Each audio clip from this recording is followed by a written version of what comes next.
Welcome to That's Good Sports. I'm Brandon. I'm actually sort of loving the Alliance of American Football PERNA. It's like the NFL, without all of the bureaucracy and red tape and ominous overlording from Roger Goodell. Now, as fun as the first week of AAF was, it's worth noting that now that all of these teams have tape on each other, we can't rely too much on the results from last weekend, except for Christian Hackenberg. He might get worse after watching tape of the defense. Hell, defensive coordinators might get worse after watching Christian Hackenberg tape, as he does things no other quarterbacks do. Tim Tebow did the same thing to his opposing DCs in 2011. Today, after I watched the All-22 that does not exist for these teams, I want to preview each game for Week 2 in the AAF. That's Good Sports.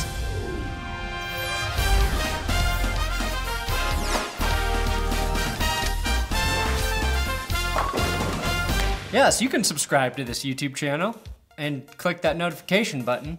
I am excited to announce that this show is sponsored by Wix, the best place for you to build a website. Check out my link below to get a website set up at Wix. I built a That's Good Sports webpage in less than 2 hours, and you don't need to know anything about web design or coding to get a functioning website up in an afternoon. I have already updated my site with my AAF videos, so once you have your site, it's extremely easy to manage and update. If you're a creative, a business owner, a blogger, getting married, or just need a website to host, say, Alliance of American Football stats, Wix can help you. Wix walks you through the process, provides endless options for templates to build your site, or they'll ask you a few questions and make one for you. Plus, Wix takes care of the boring stuff like hosting, custom domains, and mailboxes. So if you need a website, it's 2019, of course you need a website, or hate the one you currently have, use my Wix link in the description to get one set up. All right, game one. The 0-1 Salt Lake Stallions at the 1-0 Birmingham Iron. As a diehard Stallions fan, it was tough to see them lose their opener and lose their starting quarterback Josh Woodrum to injury. But guess what? If you don't stick by your team during the bad times, you don't deserve them during the good times. And that's why I switched to the Arizona Hotshots bandwagon by Monday morning, which was the official deadline for the new league grace period. All I know is the Iron looked really good last weekend and the Stallions looked okay. It could just be that Arizona has the best team in the AAF and only losing by 2 scores to them on the road is something to hang your hat on. But we just don't know. We don't know. Week 1 of the NFL is hard enough to evaluate. And even then, we know 90 to 95% of the players. AAF Week 1 is similar, but we only know about 5% of the players. And of that 5%, we probably only remember what 2% did on the field. What we do know is Birmingham's quarterback, Luis Perez, is pretty good. And after his debut performance, the Iron apparently got calls from several NFL teams inquiring about him, which is awesome. That means after 1 week, the AAF is already working. It's already helping guys get a second chance. Now, Perez played so well, even if the Stallions QB Josh Woodrum didn't get hurt, I'd say the Irons have a big advantage at the quarterback position, especially at home with that rocking crowd of... I actually don't know how many people showed up to these games. It didn't look like a lot. Iron wide receiver Quentin Patton was targeted the second most of any receiver Week 1 with 9 targets. He only caught 4 for 107 yards. So if he catches, say, 8 passes this week, he could go over 200. Running back Trent Richardson was fed the rock more than any other back in the league. And the other Birmingham back, Ladarius Perkins, was targeted the most in the passing game. He could see even more passes thrown his way if the Stallions' defensive lineman, Mike Purcell, blows Richardson up in the running game. Purcell was one of the best defensive linemen Week 1. Now, I'm not sure if Matt Linehan will start ahead of Woodrum because of his injury for Salt Lake, but honestly, he looked a little better in his short time on the field. Linehan, that is. Either QB will probably struggle against edge rushers Xzavier Dickson and Jonathan Massaquoi and star corner Jamar Summers, who could be in the NFL come August. Iron win this game 30-13. Then we've got the 1-0 Arizona Hotshots at the winless Memphis Express. Okay, everybody, I clearly didn't know the Hotshots were named after firefighters who died fighting forest fires. Obviously, I would never make fun of firefighters. They are the one group of people everyone unanimously respects. And even though I didn't actually make fun of firefighters, I apologize. But for anyone defending Memphis for naming their team the Express because FedEx is headquartered in Memphis, get the hell out of here. Just because porta potties were invented in Long Beach doesn't mean you would need to name their AAF team the Long Beach Double Poopers. That would still be better than the Memphis Express. Unlike the Memphis offense and porta potties, something that didn't smell week 1 was the brilliant addition of the Sky Judge. People think this is such a great new idea, but I remember a time when there was only one Sky Judge, and his name was Zeus. Ever heard of him? Greek god of the sky, invented doping at the Olympics? Now the Hotshots quarterback, John Wolford, the Wolf, in my opinion, looked like the best QB in the league. Pro Football Focus gave him the highest grade out of every player, so I'd say I'm on the right track. Keep an eye on Hotshots tight end, Gerald Christian, who caught every pass thrown his way and scored a touchdown week 1. Arizona wide receiver Rashad Ross was a key to Wolford's success through the air. Arizona put up 38 on a decent Stallions defense.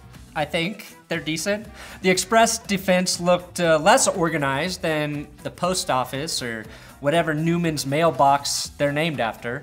However, Express corners Channing Stribling and Terrell Bonds played pretty well. If Ross wants another big day, the Wolf needs to hit him if Jeremy Cutterer is covering him, who allowed a 109.7 QB rating when targeted.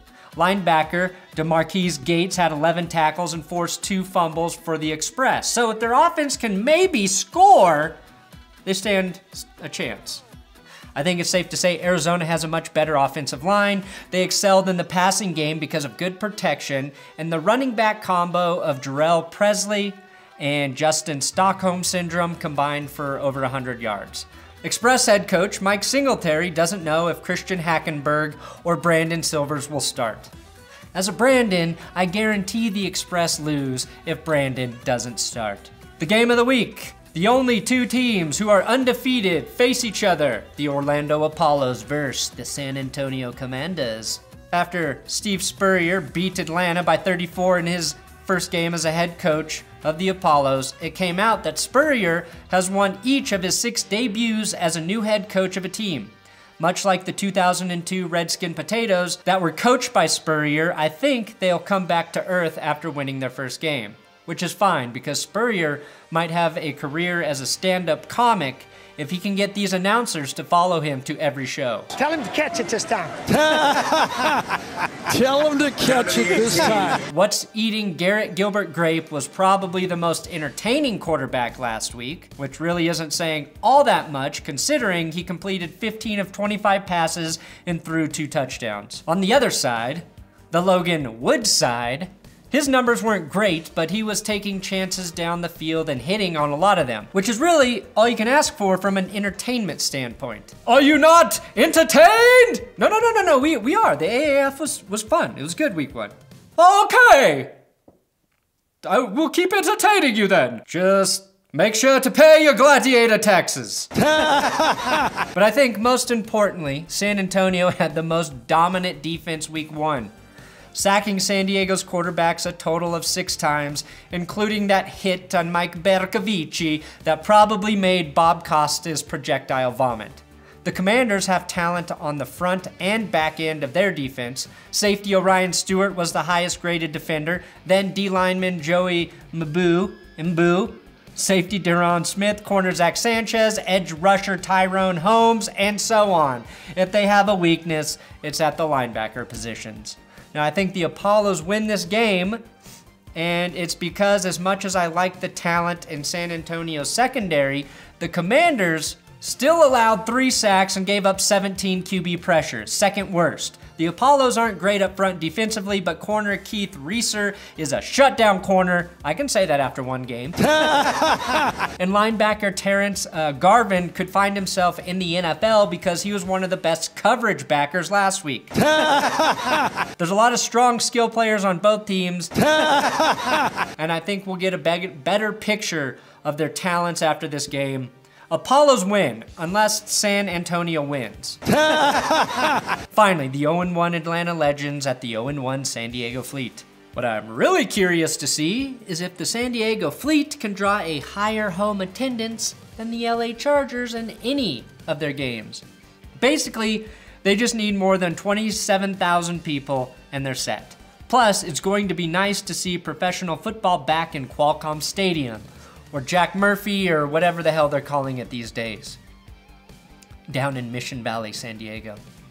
I have so many great memories of that place. The Broncos winning Super Bowl 32, Eddie Royal with 2 kick return touchdowns, Tim Tebow winning in overtime, and of course, all of those holiday bowls I never watched for religious reasons. My god, Zeus, was like, no, you do not watch that. And I was like, all right, man.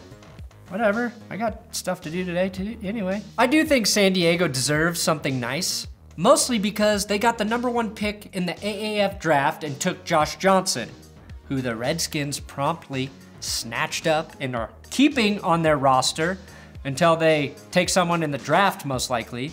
If I'm San Diego, I play hardball here, and I offer 3 AAF first-round picks for Josh Johnson and Alex Smith. Knowing Dan Snyder, that's a deal he can't pass up. Now, the Fleet O-line was the worst week 1. By far, they gave up the most pressures with 22, and giving up those 6 sacks was embarrassing. I think that's good news, though, for the Fleet, because the Legends line played like most of the other offensive lines, so their quarterbacks might just be terrible. The Fleet still have hope with better pass protection. The Express were shut out, but the Legends lost by more points, so who is really worse? Neither the Fleet or the Legends starting QBs finished the game. Both Bercovici and Matt Sims threw 2 interceptions. They're the starters. Both backups, Philip Nelson and Aaron Murray, threw an interception, and neither team scored a touchdown. So I predict that the team that doesn't throw picks and scores 1 touchdown will win this bad boy, 7-3.